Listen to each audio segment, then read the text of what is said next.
নমস্কার।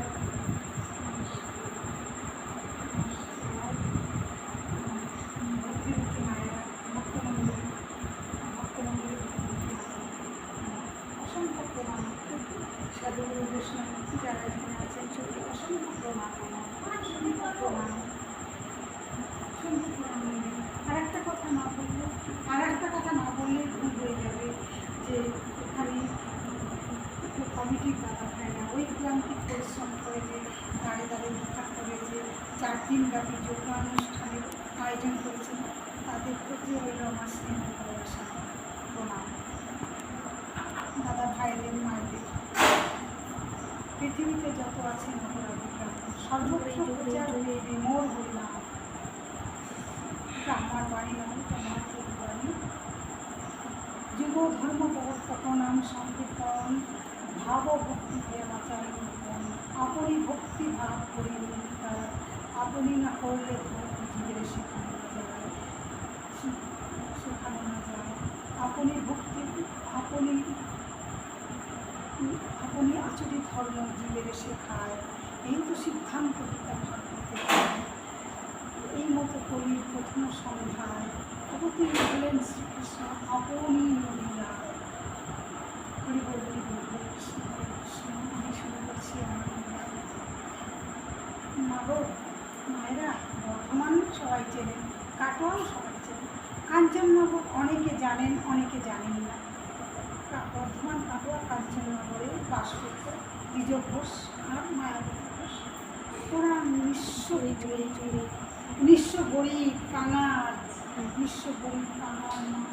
গরিব বললেও ভুল হবে, একদম কাঙাল, দিন আনে দিন খায়, ভিক্ষায় যায় সকালবেলা। দ্বিজ ঘোষ মা মায়াবতী ঘরকন্যার কাজকর্ম করে, সারাদিন এই করে। সন্ধ্যেবেলা দ্বিজ ঘোষ বাড়ি আসে, চাল সেটাই সেবা দেয়, আমার গোবিন্দকে সেবা দেয়। সেবা দিয়ে ওরা নিজেরা সেবা করে, সে প্রসাদ সেবা করে, গোবিন্দের প্রসাদ সেবা করে। ওরা ছোট্ট একটা তারকাতার পুরে কমা কাঙাল, শত ছিদ্র শাড়ি, শত ছিদ্র ধুতি পরেছে। সেবা দেয়, গোবিন্দ সেবা দেয়, দিয়ে খাওয়া দাওয়া করে, রাতে খেয়ে শুয়ে পড়ে।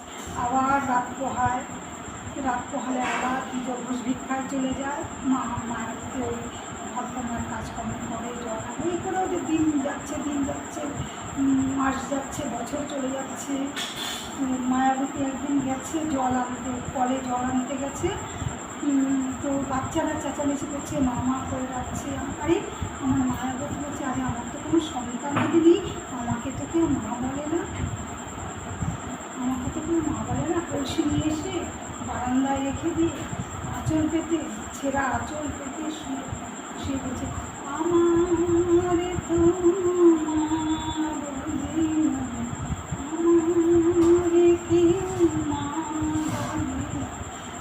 ভাসি জলে ভাসি। তো আঁচল পেতে শুয়ে আছে, শুয়ে তখন দৈববাণী হয়, মা মায়াবতীকে দৈববাণী করল যে মায়া তাড়াতাড়ি করে উঠেছে, তাড়াতাড়ি ধক্কা করে উঠেছে। মায়াবতী বলছে, কে চারিদিকে ধক্কা করছে, কে? তখন হচ্ছে আমি। ও প্রভু, তুমি এসেছো প্রভু? হ্যাঁ আমি এসেছি।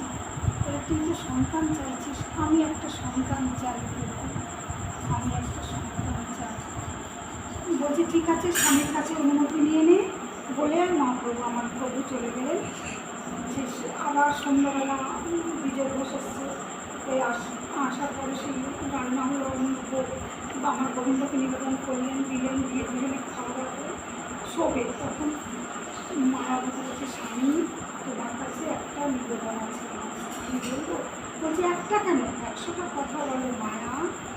বলে ঠিক আছে স্বামী, আমি একটা সন্তান চাইছি। বলছে না, সন্তানে আছে দুঃখ জ্বালা যন্ত্রণা, সন্তান তুমি আর যাই চাও মায়া, তুমি সন্তান চেয়ে